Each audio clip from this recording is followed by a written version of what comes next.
Join me as I take a trip down memory lane to visit all the 1980s mall stores that every teenager dreamed of. Can I find them all? The 1980s, what a time to be alive. A decade when malls were the ultimate gathering place, not just for shopping, but for creating memories with friends. It was a social experience like no other, a rite of passage for teenagers. We'd spend hours hanging out at the food court, grabbing an orange Julius or a slice from Sparrow, wandering through stores, trying on outfits, flipping through records, and feeling like the entire mall was our playground. But the true magic of the mall wasn't just the food court or the shiny arcade tucked in the corner. It was the stores.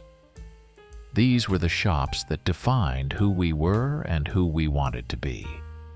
They helped shape our style, our tastes, and even our friendships. These places made us feel cool, understood, and totally in the moment. So many of them are gone now, but the memories? Oh, they still linger. First up, let's talk about the Limited. Every teenage girl in the 80s had their eye on this store. Whether you were hunting for that perfect jean jacket or a pair of leggings, the Limited had you covered. The vibe was sleek and trendy. With its bright lights and racks of the latest fashion, it was the epitome of 80s cool. It felt like a stepping stone into adulthood, dressing up in outfits that made you feel sophisticated but fun. And let's not forget the iconic brown paper shopping bags with the simple but elegant The Limited logo. Walking around the mall with one of those was practically a status symbol. And then there was Spencer's Gifts. Oh, Spencer's was a whole different vibe. It was quirky, weird, and a little rebellious. If you wanted to find something offbeat or edgy, this was your destination. From blacklight posters to gag gifts, to lava lamps and novelty t-shirts with the boldest slogans, Spencer's was the store where you could let your wild side out. For many teens, it was a place to discover things that were just a little bit subversive, but also so fun. You never knew what you might find, and that was part of the excitement. And what about Walden Books? Now, this was a sanctuary for book lovers. You'd walk in, surrounded by shelves full of paperbacks, the smell of fresh books filling the air. Whether you were there for the latest Stephen King thriller, a romance novel, or a comic book, Walden Books had it all. For a lot of us, it was a place of discovery, where we could dive into different worlds without even leaving the mall. And back then, before the rise of online shopping, there was nothing quite like the joy of walking out with a new book in hand, knowing you were about to be transported somewhere new. But we can't forget Sam Goody, the Mecca for music lovers. The store where you'd find endless rows of vinyl records, cassette tapes, and eventually CDs. It wasn't just a store, it was a hangout spot.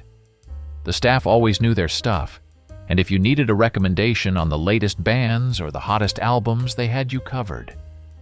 And then there was that magical feeling of peeling the plastic off a new record or cassette and getting ready to listen to it for the first time. For many of us, Sam Goody wasn't just about buying music, it was about discovering our identities through it. If you were more fashion-forward, you probably spent some time at MerryGoRound. This store was all about that club kid street style that was starting to emerge in the 80s. If you wanted something bold, maybe some acid-wash jeans, neon jackets, or flashy accessories, this was your go-to. It was the spot for those who wanted to stand out from the crowd, for teens who were unafraid to experiment with their style and make a statement.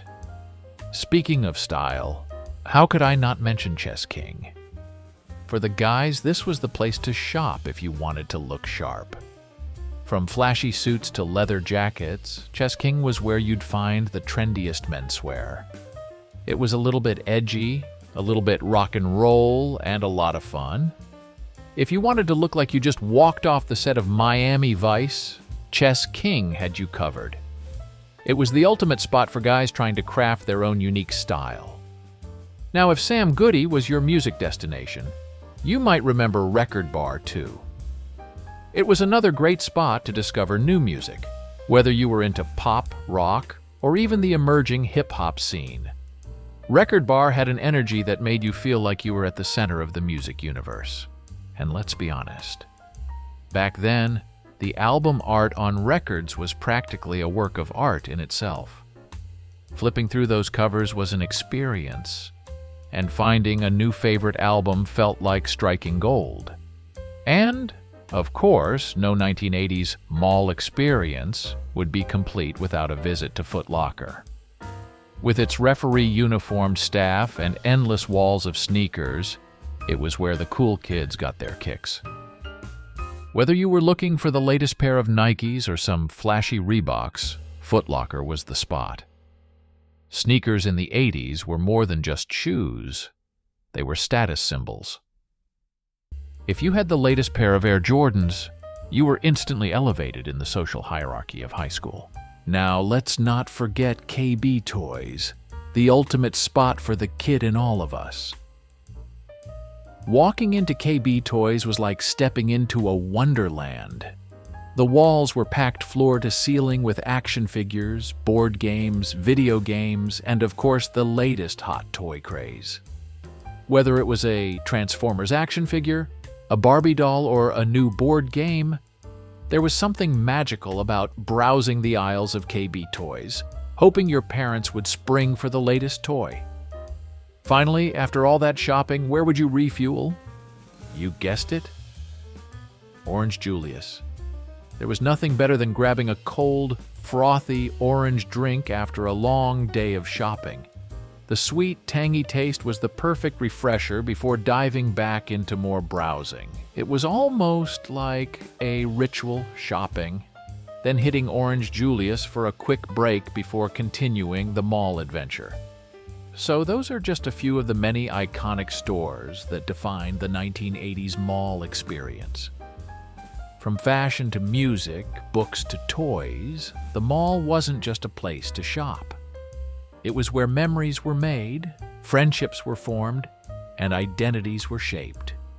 Even though many of these stores are gone today, they live on in our hearts and in the nostalgic glow of our memories.